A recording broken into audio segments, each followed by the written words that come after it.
Warm welcome to the latest Surgical Shorts podcast, brought to you by MedSynapse. Surgical Shorts is a weekly program covering a wide range of clinical and scientific medical content that offers enriching insights into the world of general surgery.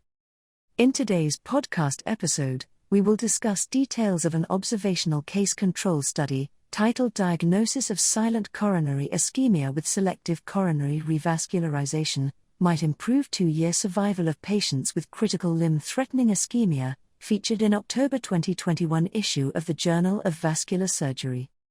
The issue with the management of critical limb ischemia patients, due to the complications occurring during the treatment, is observed in many cases.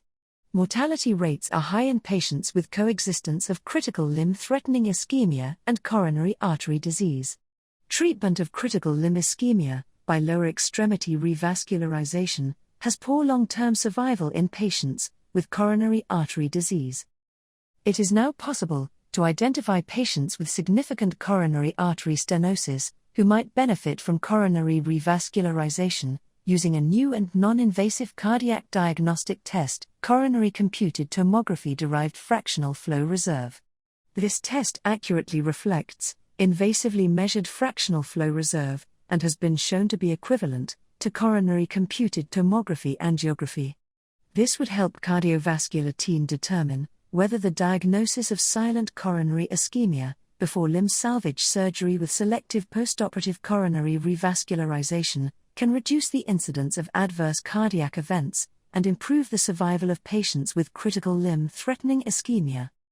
In this study, Group 1 included patients with critical limb-threatening ischemia and no cardiac history or symptoms, who had undergone cardiac diagnostic test to detect silent coronary ischemia with postoperative coronary revascularization.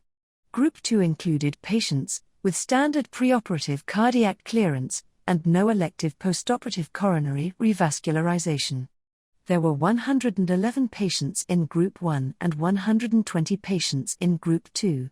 Group 1 patients were compared with Group 2 patients. The endpoints included all-cause death, cardiovascular death, myocardial infarction, major adverse cardiovascular events, like unplanned coronary revascularization stroke through 2 years of follow-up. In Group 1, 69% of patients showed silent coronary ischemia, 66% of those underwent elective post-operative coronary revascularization. Status of silent coronary ischemia was unknown in Group 2. The 2-year survival outcomes were better in Group 1 compared to Group 2. The new cardiac diagnostic test revealed silent coronary ischemia in 2 of every 3 patients with critical limb-threatening ischemia and no known coronary artery disease. The preoperative diagnosis of silent ischemia using the new cardiac diagnostic test and selective postoperative coronary revascularization reduced the incidence of cardiovascular death and myocardial infarction and improved 2-year survival compared with critical limb-threatening ischemia patients receiving standard perioperative cardiac care.